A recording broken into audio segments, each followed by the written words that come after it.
Let's talk about something huge, something that pretty much every single person in a job hunt feels, but nobody really wants to admit: fear. It doesn't matter if you're fresh out of college or a total pro making a big change. But what if you could turn that feeling from a roadblock into like a runway for your career? Well, that's exactly what we're going to get into.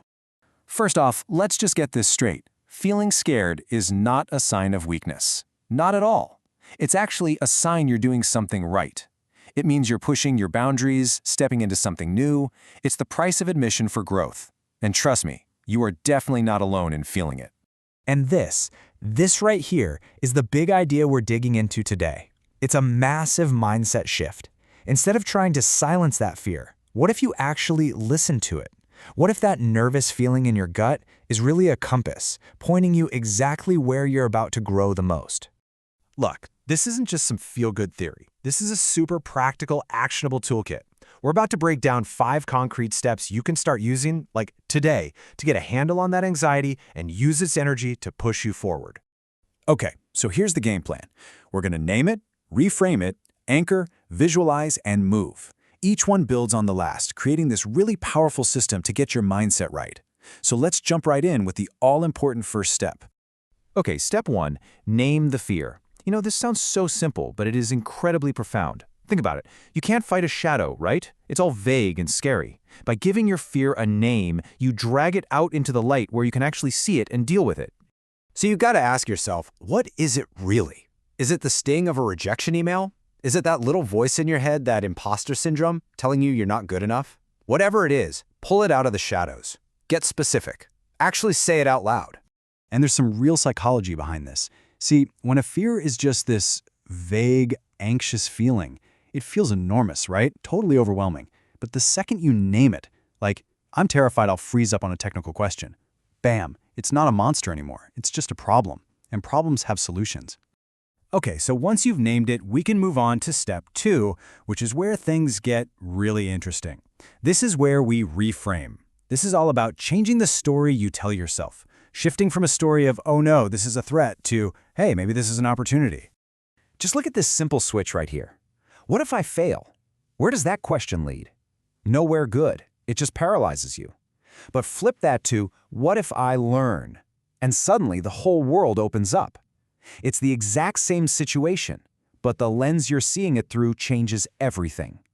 And this is so crucial. That rejection email, it's not a judgment on your worth. It's just data. It's feedback. Every interview you do is like a free training session, getting you sharper and more prepared for the one that's the perfect fit. You're not losing, you're leveling up. It's a total game changer.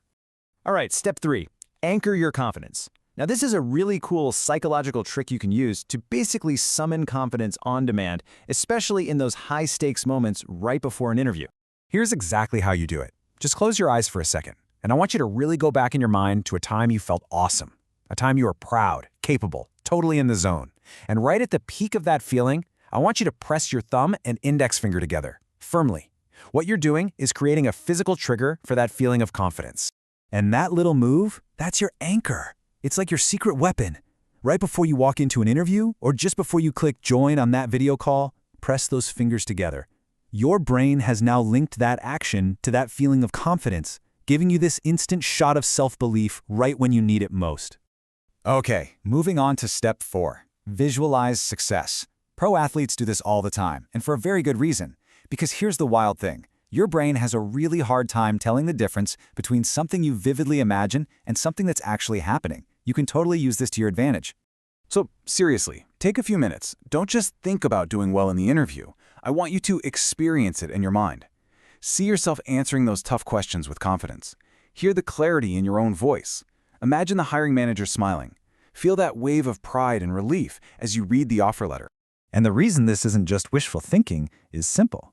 When you run that mental movie of success over and over, you start to genuinely believe it can happen. And that belief, that's the fuel that drives the actual real-world actions you need to take to make it real. Which brings us perfectly to our final and maybe the most important step of all. Step 5 is to simply move. After all the mental prep work, you have to turn it into action. Because at the end of the day, action is the ultimate antidote to fear, period. You see, fear loves it when you're standing still. It thrives on overthinking and paralysis. The best way to shatter that paralysis is to just move. It doesn't even have to be a big move. Any tiny step forward creates momentum, and that momentum builds into a force that fear just can't stand up against. And I'm talking really, really small steps here. You don't have to think, ugh, I have to land a job today. No. Just think, today I will update one line on my resume. Or I'll practice my answer to one interview question. Or even just, I'll make one connection on LinkedIn. That's it. That's the win for the day. So when you bring all of these 5 steps together, you realize that, yeah, your resume and your skills are important, but your mindset, that's the tool that actually makes everything else work.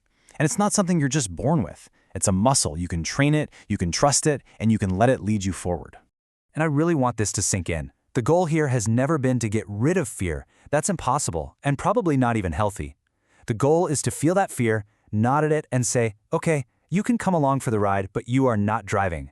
You act with fear, not because of it. So that brings me to my last question for you. After everything we've talked about, what's the one small thing you're going to do today? Just one. What's that first tiny step you'll take to get your momentum going? Thanks for joining me.